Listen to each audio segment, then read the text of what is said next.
اعوذ باللہ من الشیطان الرجیم، بسم اللہ الرحمن الرحیم۔ اللہم کل ولیک الحجۃ ابن الحسن صلواتک علیہ وعلی آبائہ فی هذه الساعة وفی کل ساعة ولیا وحافظا وقائدا وناصرا ودلیلا وعینا حتی تسکنہ ارضک طوعا وتمتعہ فیہا طویلا۔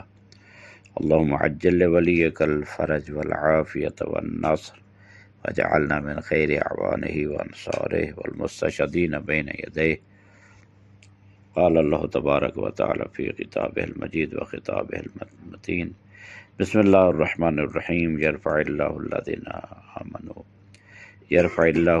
آمنوا منکم والذین اوتوا العلم درجات۔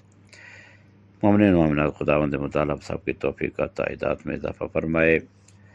خداوند متعال نے قرآن مجید میں ارشاد فرمایا، اللہ نے دو شخصیات کے درجات کو بڑھایا ہے، ایک مومنین کو اور ایک ان کے درجات کو بڑھایا ہے کہ جن کو اللہ نے علم عطا کیا ہے۔ علم ایک بہترین دولت ہے انسان کے لیے کہ جو انسان کو خدا تک پہنچاتا ہے، اور علم ہی وہ چیز ہے کہ جو حیوان اور انسان کے درمیان امتیازی حیثیت عطا کرتی ہے۔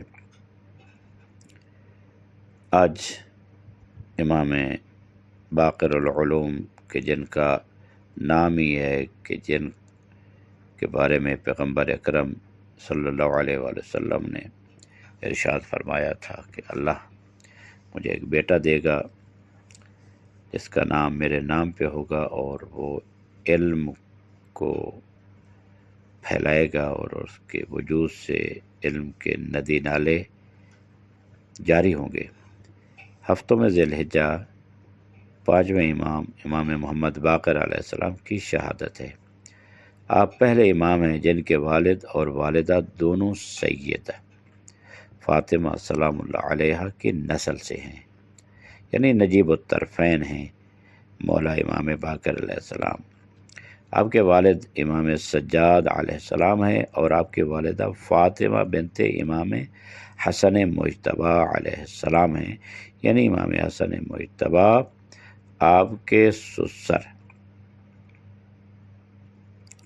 یعنی امام سجاد علیہ السلام کے سسر، یعنی چچا ہیں اور سسر ہیں۔ اور امام سجاد علیہ السلام کے فرزند ہیں امام محمد باقر علیہ السلام، تو امام نجیب الطرفین ہیں، یعنی والد بھی سید اور والدہ بھی سیدہ۔ امام حسن علیہ السلام کی اولاد میں اس خاتون جیسی کوئی خاتون نہیں۔ اس بارے میں یہ تعبیر آتی ہے، لم یدرک فی آل الحسن مثلہا، یعنی آل حسن میں ان جیسی کوئی خاتون نہیں دیکھی گئی۔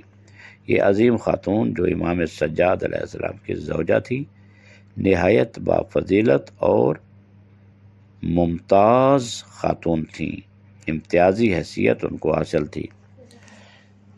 ہمارے ائمہ، تمام ائمہ، امام محمد باقر علیہ السلام سے لے کر آخر تک امام حسن مجتبی علیہ السلام کے بھی فرزند ہیں،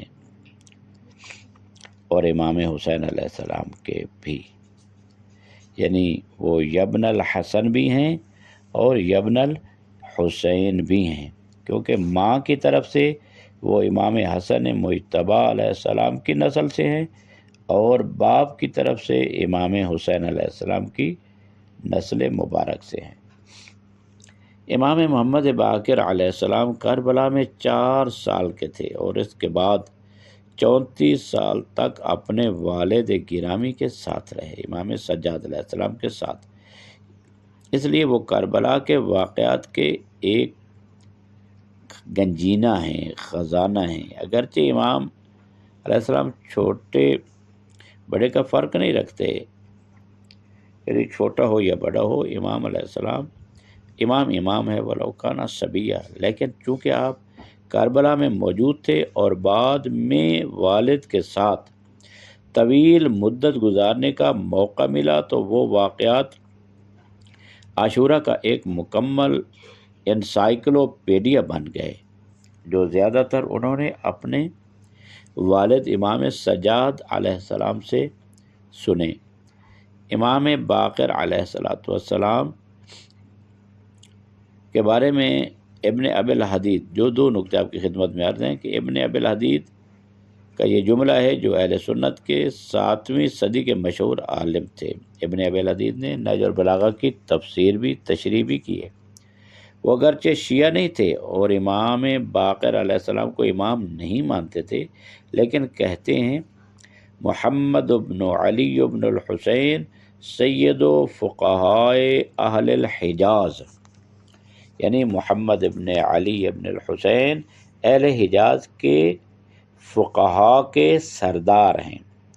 اس زمانے میں بہت سے فقہا، محدثین اور مفسرین موجود تھے، لیکن وَمِنْهُ وَابْنُهُ جعفر تعلم الناس الفقہ، یعنی لوگوں نے فقہ کا علم امام باقر علیہ السلام سے اور ان کے بیٹے جعفر صادق علیہ السلام سے حاصل کیا۔ یہ جملہ اس شخص کا ہے جو انہیں امام نہیں مانتا، لیکن ان کے علمی مقام کا اعتراف کرتا ہے۔ مدینہ میں ایک شخص تھا جو امام باقر علیہ السلام کا مخالف تھا، لیکن وہ آپ کے درس میں آ کر ایک کونے میں بیٹھ کر آپ کی باتیں سنتا تھا۔ باوجود اس کے کہ وہ آپ کا مخالف تھا، ایک دن کہنے لگا یا محمد، یعنی آپ کا صرف نام لیا، نہ کنیت نہ لقب استعمال کیا تاکہ کوئی احترام نہ ہو، یعنی احترام نہیں کرنا چاہتا تھا۔ یا محمد کہہ دیا، کہا یہ نہ سمجھے کہ میں یہاں آتا ہوں تو آپ سے محبت کرتا ہوں، لا حبا منی الیک ولکنی اراک رجلا فصیحا، خوش گفتار، خوش اخلاق اور خوش بیان ہو اس لیے میں آتا ہوں، ورنہ مجھے آپ سے کوئی محبت نہیں ہے۔ امام باقر علیہ السلام نے کچھ نہیں کہا، وہ آتا جاتا رہا یہاں تک کہ آہستہ آہستہ اس کا دل بدل گیا۔ روایت میں ہے کہ جب وہ دنیا سے رخصت ہوا تو اس نے وصیت کی کہ امام باقر علیہ السلام اس کی نماز جنازہ پڑھائیں۔ ایک اور واقعہ ہے، لوگ مختلف امور میں امام ائمہ علیہ السلام کی خدمت میں کثرت سے رجوع کرتے تھے۔ مثلا ایک شخص امام کی خدمت میں آیا اور عرض کی، انی رجل ضعیف العمل، میں ایک کم عمل والا آدمی ہوں، نہ تہجد پڑھتا ہوں نہ زیارتیں کرتا ہوں، لیکن میں نے اپنی زندگی کے آغاز سے 2 چیزوں کا خیال رکھا ہے، ایک تو حرام مال نہیں کھایا اور دوسرا اپنی شہوت پر قابو رکھا، یعنی شکم اور شہوت دونوں پر کنٹرول رکھا ہے۔ میرے نامہ اعمال میں مستحبات کم ہیں لیکن واجبات انجام دیے ہیں۔ تو آقا نے فرمایا، ما عبد اللہ بشیء افضل من عفت بطن و فرج، اللہ کی سب سے بہتر عبادت شکم اور شرمگاہ کی پاک دامنی ہے۔ فرمایا آسمان کے نیچے اس سے افضل عبادت کوئی نہیں، ایک شکم کا کنٹرول اور دوسرا شہوت کا کنٹرول۔ فرمایا تمام معاشرتی اختلافات اور بگاڑ انہی 2 چیزوں سے پیدا ہوتے ہیں۔ آپ جیلوں میں جا کر دیکھیں، یا مالی معاملات کی وجہ سے قید ہیں یا کسی عورت کے معاملے میں۔ آج کل کے دور میں یہ دیکھ سکتے ہیں اکثر مسائل مال اور میل یعنی شکم و شہوت کی وجہ سے ہوتے ہیں۔ امام باقر علیہ السلام کی خدمت میں لوگوں کی ایسی بہت سی داستانیں ہیں۔ ایک اور داستان بھی ہے کہ حسن بن کثیر امام باقر علیہ السلام کی خدمت میں آیا اور عرض کی، میرا ایک بھائی ہے جو میرے ساتھ بہت اچھا تھا جب تک میرے پاس مال و دولت تھا، جب میں مفلس ہو گیا تو اس نے تعلق توڑ دیا۔ آقا نے فرمایا، بئس الاخ، بہت برا بھائی ہے، یرعاک غنیا، جب تک مالدار تھے تمہارا خیال رکھتا تھا، ویقطعک فقیرا، اب تم مفلس ہو گئے تو تمہیں چھوڑ دیا۔ پھر آقا نے امام علیہ السلام نے اسے 700 درہم عطا کیے اور فرمایا، یہ لو، فیضا نفدت فعلمنی، جب یہ ختم ہو جائے تو مجھے اطلاع دینا، مجھے بتانا۔ عادتکم الاحسان سجیتکم الکرم، یعنی ائمہ کیا ہیں؟ تمہاری عادت احسان ہے، تمہاری فطرت سخاوت ہے۔ حضرت ایک لباس 1 سال سے زیادہ نہیں پہنتے تھے، حالانکہ لباس 1 سال میں خراب نہیں ہوتا، خاص طور پر جب امام علیہ السلام اس کی صفائی و پاکیزگی کا خیال رکھتے ہوں۔ 1 سال بعد لباس صدقہ میں دے دیتے تھے۔ لوگ کہتے آقا یہ لباس بیچ دیجیے، آخرکار یہ لباس یہ امام کا لباس ہے، لوگ اسے لینے کے لیے بےتاب ہوتے ہیں۔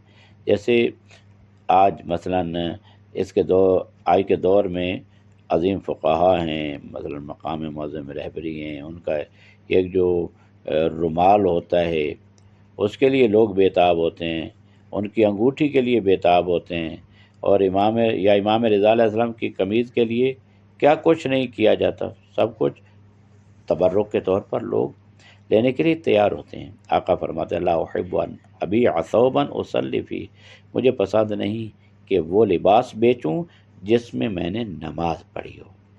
لہذا سال کے آخر میں اپنے تمام لباس محتاجوں کو دے دیتے تھے۔ احسان ہمیشہ مالی نہیں ہوتا، بعض اوقات علمی یا مشورے کی صورت میں بھی ہوتا ہے۔ البتہ امام کبھی مداحنت نہیں فرماتے تھے، یعنی کوئی یہ دوگلا پالیسی ہوتی ہے یا اس قسم کی، امام علیہ السلام کے بارے میں یہ متصور نہیں ہے۔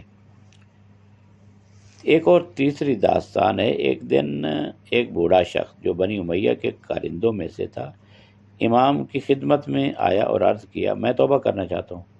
آپ نے فرمایا تمہارا کام کیا تھا؟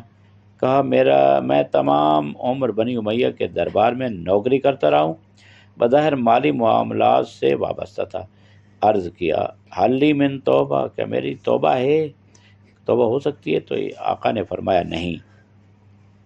اس نے کہا قرآن میں تو آیا ہے یا عبادی الذین اسرفوا علی انفسہم لا تقنطوا من رحمت اللہ، آخر کار کوئی حساب کتاب ہے، یہ سب بے حساب نہیں ہوگا۔ امام علیہ السلام نے فرمایا ایک شرط پر تمہاری توبہ قبول ہے، حتی تؤدی الی کل ذی حق حقہ، تم ہر حقدار کا حق اس کو لوٹاؤ، جو کچھ تم نے حرام طریقے سے حاصل کیا ہے سب واپس کر دو، تو تب تمہاری توبہ قبول ہے۔ یہ ہمارے لیے بھی ایک مشعل راہ ہے۔ ایک اور داستان ہے کہ ایک دن امام علیہ السلام بیابان میں بیل، یعنی جس کو کسی کہتے ہیں، وہ ہاتھ میں لیے کھیتی باڑی میں مصروف تھے کہ ایک صوفی جس کا نام محمد بن منقدر تھا وہاں آیا، اور وہ لوگ ہوتے ہیں جو فہم و درک کے بجائے ظاہری باتوں کے پیچھے لگے رہتے ہیں، اور ظاہری طور پر دیکھا تو عرض کیا آقا آپ رسول اللہ کے فرزند ہیں اور بیابان میں کھیتی باڑی کر رہے ہیں، یہ آپ کے شایان شان نہیں، آپ کو تو مسجد میں بیٹھ کر عبادت کرنی چاہیے۔ اگر اسی وقت ملک الموت آ جائے تو خدا کو کیا جواب دے گی؟ کہیں گے کہ دنیا میں مصروف تھا۔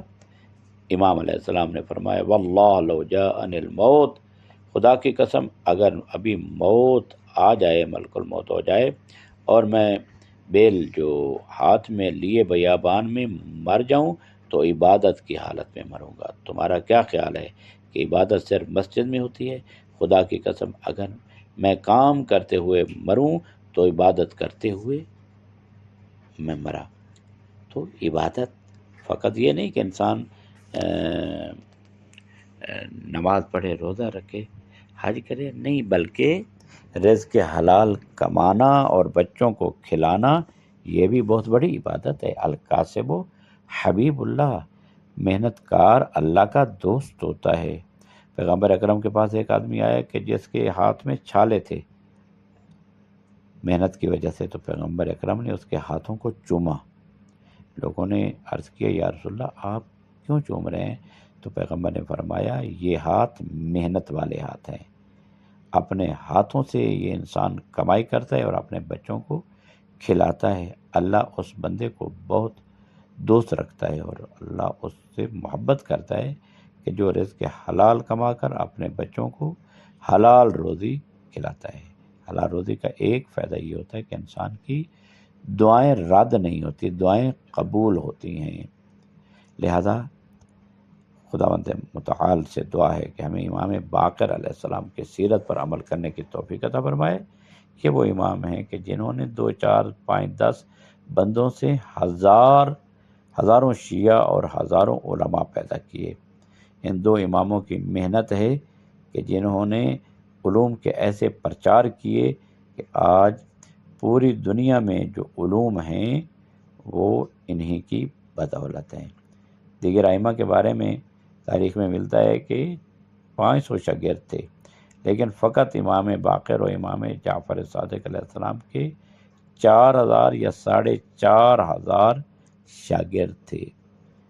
خداوند متعال ہمیں مولا کے صدقے میں علم و عمل کی دولت سے مالا مال فرمائے، اور امام کی زندگی کو اپنے لیے مشعل راہ قرار دینے کی توفیق عطا فرمائے۔ وصلی اللہ علی محمد وآلہ الطاہرین۔